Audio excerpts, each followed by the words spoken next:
18,35,000 কোটি টাকার সরকারি ঋণ রেখে দেশ ত্যাগ করেন শেখ হাসিনা। দেশি ও বিদেশি উৎস থেকে এই ঋণ নেওয়া হয়েছে। অথচ 2009 সালে শেখ হাসিনা যখন ক্ষমতা গ্রহণ করেন তখন সরকারের ঋণ স্থিতি ছিল মাত্র 2,76,830 কোটি টাকা।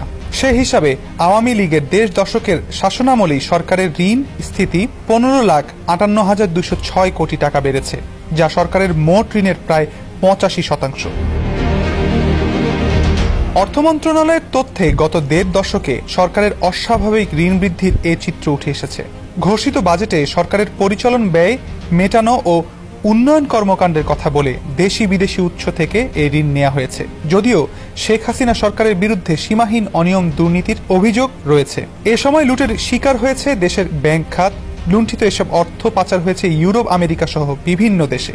যুক্তরাষ্ট্র ভিত্তিক গবেষণা